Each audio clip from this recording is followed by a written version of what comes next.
Good morning, everybody. My name is Kate, and I'm here to talk about my personal journey living with lymphangioliomyomatosis and hopefully provide some insight when thinking about the medical and research implications of this disease.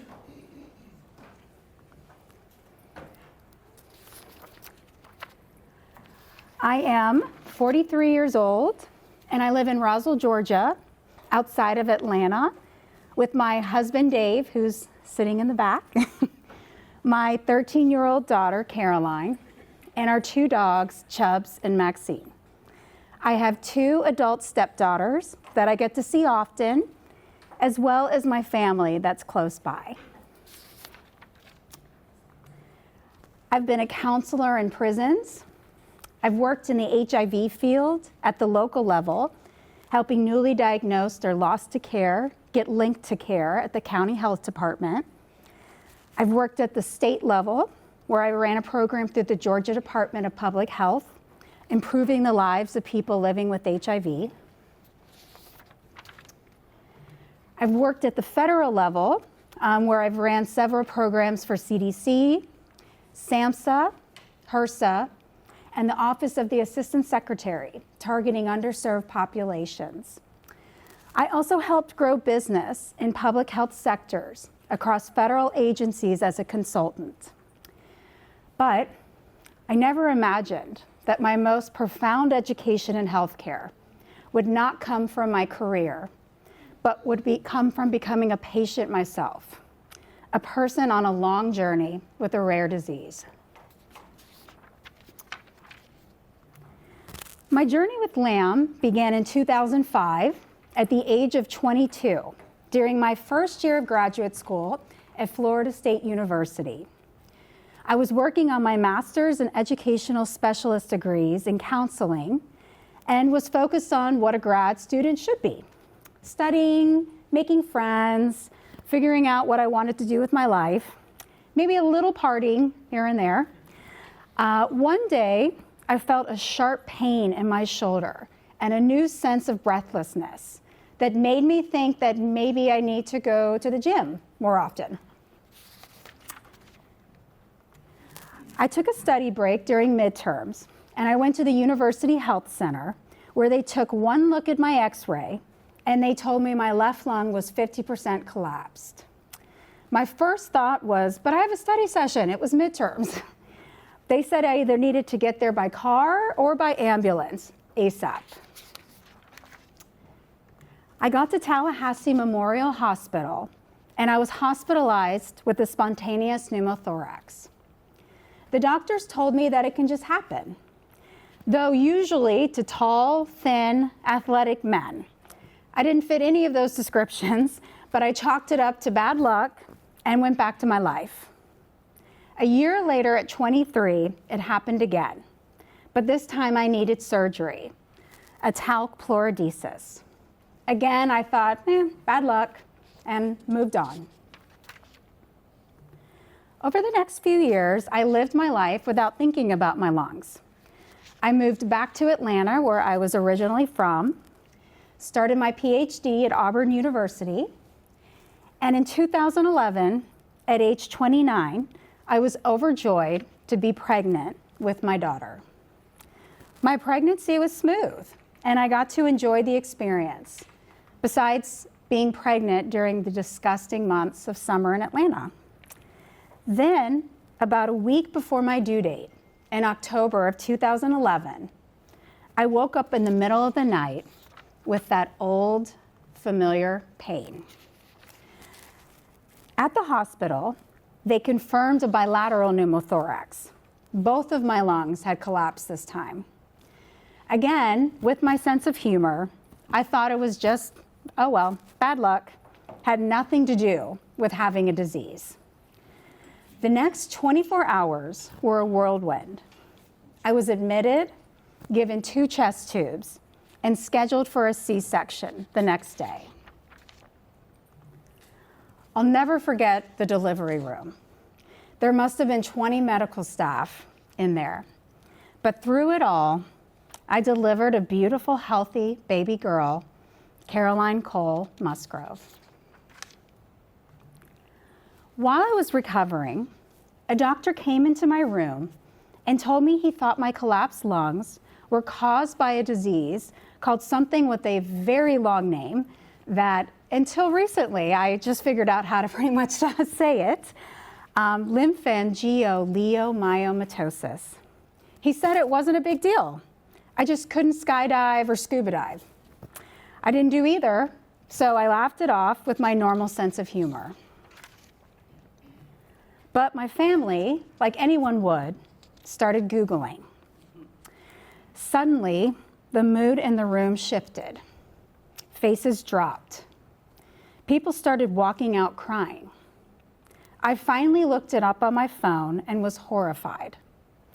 In 2011, the outcome for LAM was terrifying.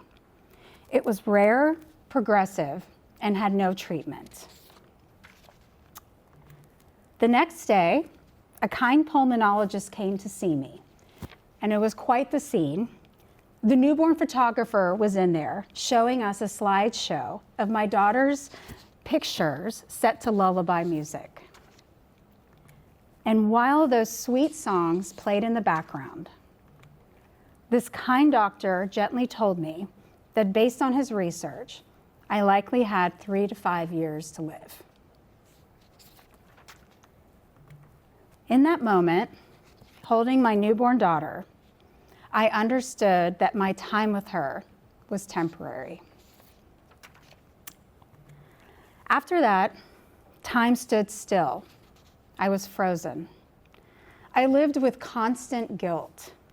I should be overjoyed to have a beautiful, healthy baby girl, but my thoughts wanted to focus on my grim reality.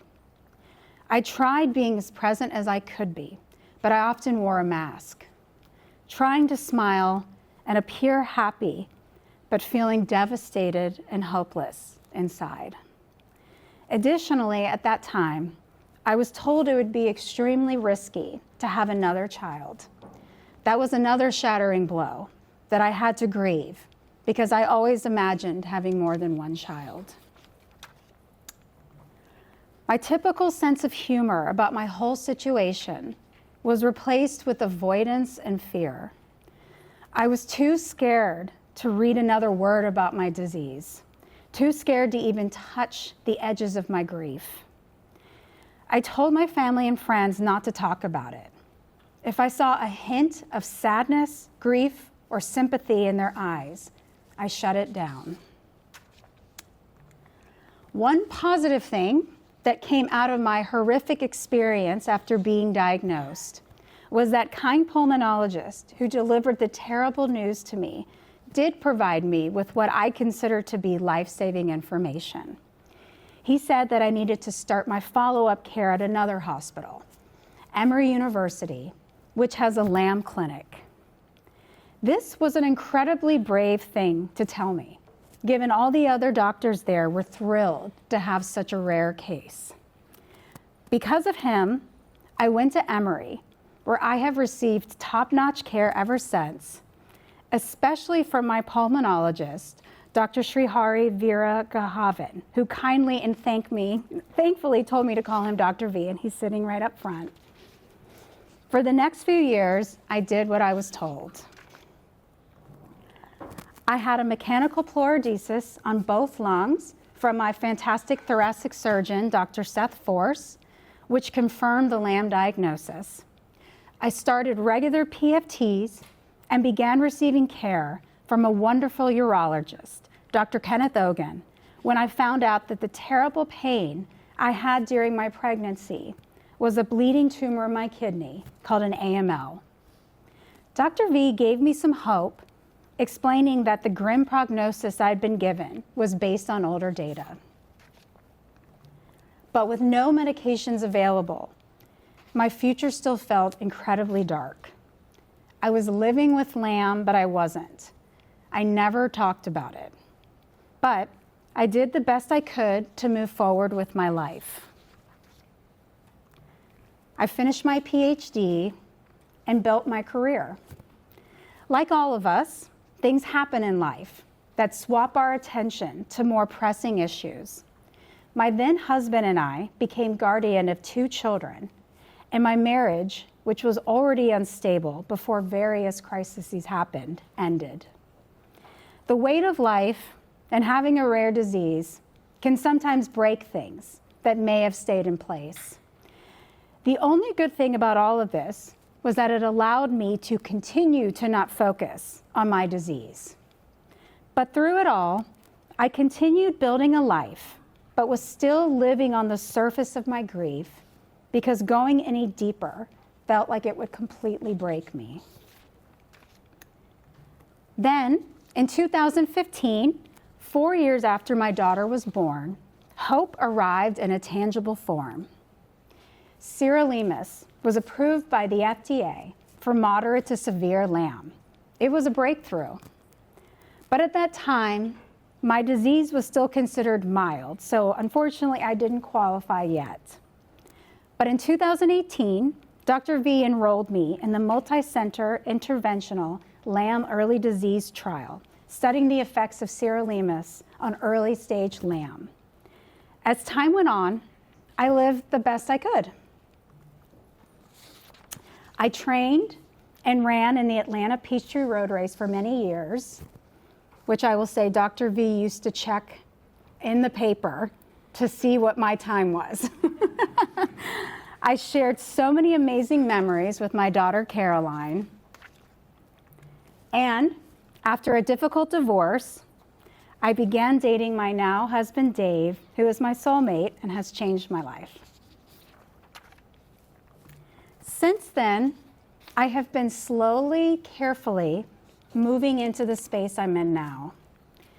I began to truly deal with my grief and my biggest fear, which is still very hard to talk about, not being there to see my daughter grow up. And as research advanced, I began to have more hope. Instead of hiding from my disease, I started to ask what it would look like to embrace it without letting it define me. I began to see how I could merge my professional experience in public health with my personal experience as a patient. Last year, I began a new journey. I'm now fully engaged with the LAM Foundation, where I'm leading a committee of other amazing women with LAM to update the patient handbook with a lot of help from Cindy Beasley and Erin Williams. I'm advocating for rare disease funding and figuring out my place in this amazing community. My journey has been long, with more bumps and movement over the last few years. I've had numerous collapsed lungs, including a significant one in 2018 that required a mechanical pleurodesis. I had another one in 2023 while on vacation in Las Vegas. What happens in Vegas clearly does not stay in Vegas.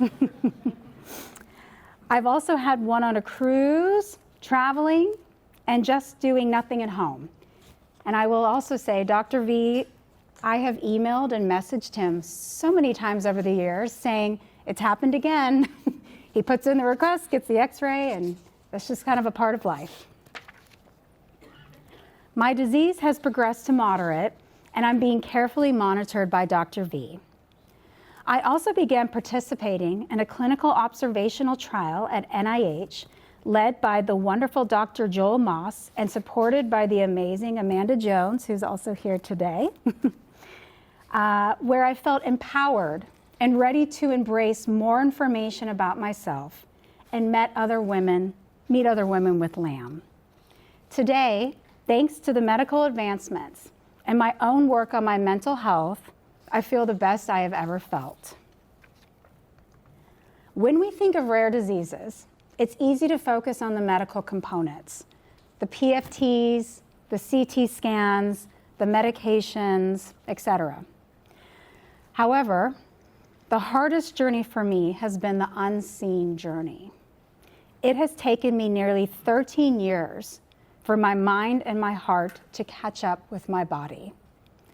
Rare diseases impact your health, but they can drastically impact your mental health and test the relationships you have with family and friends.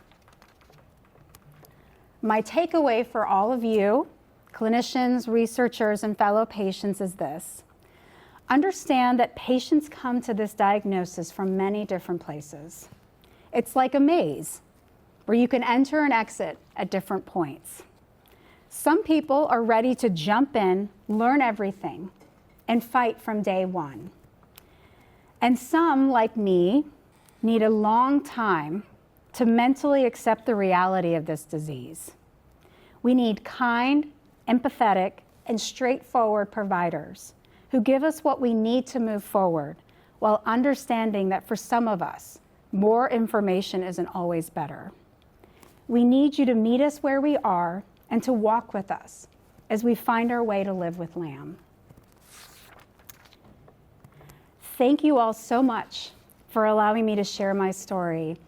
This is the first LAMposium I've been to, so this has been an incredible experience. And I want to give a big shout out and thank you to you all here today who are a part of the medical and research communities. The amount of schooling and experience to get to where you all are is immense, and the fact that you all are focusing on this rare disease speaks volumes. Thank you for your dedication to all of us living with LAM, and if we have time, I'm happy to answer any questions.